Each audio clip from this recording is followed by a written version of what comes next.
Сәлем достар, бүгінгі видеода нарын тағамын дайындайтын боламыз. Нарын тағамын сорпалы және үрімдей дастарханға ұсынуыңызға болады. Нарын тағамы өте дәмді, құнарлы тағамдардың бірі болып саналады.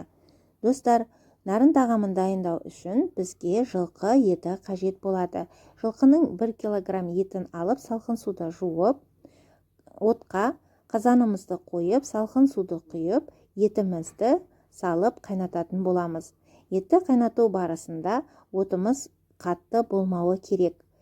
Достар, мінекей өздеріңіз көріп тұрсыздар, етіміз қайнады және де алғашқы көбігін аламыз. Көбікті сүзгінің көмегімен тап-таза етіп алуымыз қажет. Сорпаны сапыра отырып 2 сағаттай қайнатамыз. Достар, егер видео ұнаса, каналға тіркеліп, лайк басып, комментарий жазып, қоңырауша белгісін басып қойыңыздар. Еттің құрамына байланысты тұз саласыздар. Мен 1 ас қасық тұз салдым. Етті 2 сағат орташа отта қайнататын боламыз. 1 ақпияз, 3 сәбіз салып қайнатамыз.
Етті суытып аламыз.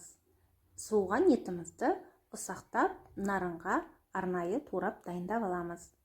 Ендеше қамыр илейміз. Қамырды бастыру үшін 400 мл суға 1 ас қасық тұзды салып, араластырып ерітіп аламыз. Тұзды суымыздың үстіне 2 дана жұмыртқаны жарып, 1 келі масса болғанша араластырып дайындап аламыз.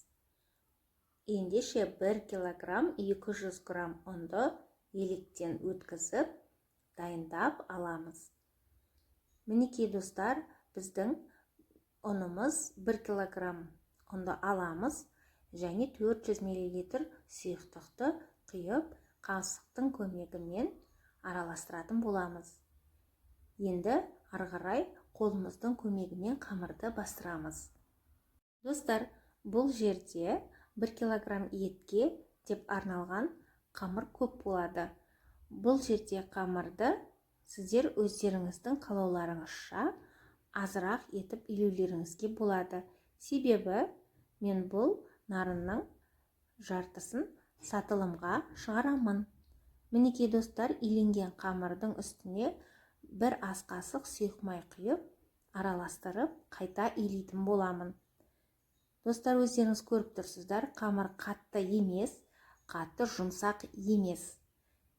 Дәл осылай илеп, 15-20 минутқа демалтырып, дайындап қоямыз.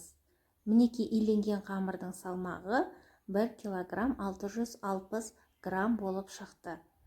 20 минут, 15 минуттың орталығында қамырымызды қайта алып, 1 илеп және 10 минуттың жобасында қайта демін алдырып қоямыз. Тұп-тұнық болып тынып демалып тұрған қамырымызды алып, 3 бөлікке бөліп зуала жасаймыз. Егер сіздер қаласаңыздар, үлкен 2 қамырға зуала жасауға болады. Мен 3 бөлікке бөлдім. Және 5 минуттың аралығында демалдырып қойып, ұнды үстелдің үстіне себе отырып, оқтаудың көмегімен қамырымызды жаятын боламын. Достар, еттің қамырын жұқа етіп жаямыз, ал нарынға арналған қамырды қалыңдау етіп жаятын боламыз.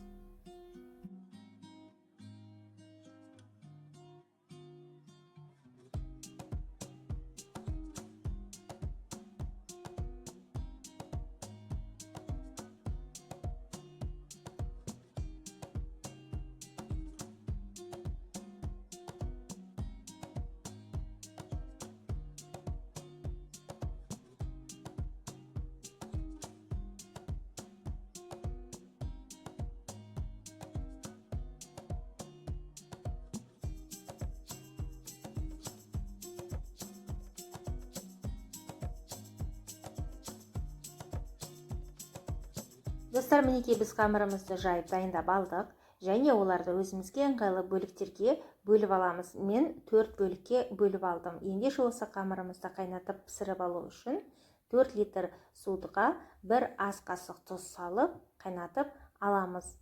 Ендеше қамырымызды тұзды суға салып 4 минут 5 минуттың аралығында қамырымызды пісіріп алатын боламыз.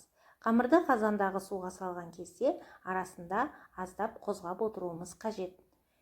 Егер достар дүкеннен сатып алған кептірілген қамыр болатын болса, 6-7 минут аралығында пісетін болады. Біздікі жаңадан жайылған қамыр болғандықтан тезірек піседі. Достар, мінекей көбігі тарқап, қайнаған қамырымыздың үстіне 500 мл суды, салқын суды құйып, қамырымызды сергітіп, сүзіп алатын боламыз. Егер де тұзы кем болатын болса, аздап тұз салыңыздар. Барлық қамырларымызды дәл осылай қайнатып, пісіріп, сүзіп, және оларды кептіріп алатын боламыз. Қымбатты достар, менің каналымда Құранға арналған, тапсырыстарға арналған ыстық тағамдардың калькуляциясымен толықтай бөліскен видео рецепттерім бар. Дәл сол видео рецепттер арқылы сіздер де өз табыстарыңызды үйде отырып тапсаңыздар болады. Достар, мінекей біз пісіріп алған қамырларымызды үлкен ыдыстың айналасына жая отырып 20 минуттай кептіріп, суын сырғытып алдық. Ендеше бізге 200 мл сұйық май қажет, және біздің кептірілген қамырларымызды тарелкаға біртіндеп салып, майлап, екі жағында майлайтын боламыз, және ол қамырларды дестелеп жинайтын боламыз. Майланған, дестеленіп жиналған қамырымызды 10-15 минуттың жобасында майы сіңгенше салқын жерге қойып қоятын боламыз. Ендеше міне достар, біздің қамырымыздың майы сіңіп дайын болды. Енді бұл қамырларымызды турау үшін орап дайындайтын боламыз. Достар, егер видео ұнаса, каналға тіркеліп, лайк басып, комментарий жазып, қоңырауша белгісін басып қойыңыздар. Бүгінгі қолданылған ингредиенттердің барлық құрамын описание бөліміне жазып қалдыратын боламын.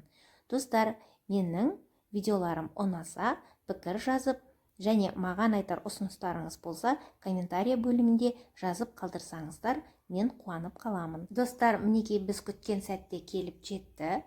Туралған қамырларымызды, етті және сәбізді үлкен ыдысқа салып араластыратын боламыз. Әрине бұл жерде қамыр 3 килограмм болып шықты.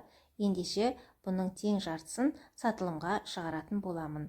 Мінекей достар, біздің қамырымызға ет және сәбізімізді араластырып, дастарханға ұсынуға дайындап отырмыз. Достар, мінекей енді біздің нарын тағамымыз дайын, яғни дастарханға ұсынуға болады. Алдағы уақытта ораза дастарханына, яғни аузашар дастарханына ұсынсаңыздар болады. Себебі нарын тағамы өте құнарлы, дәмді, сорпалы түрде берсеңіз болады, үрімдей де берсеңіз болады. Дастархандарыңыз әрдайым мол болсын. Сіздер үшін видео рецептпен бөліскен Қарлығаш. Келесі видеода кездескенше назарларыңызға рахмет.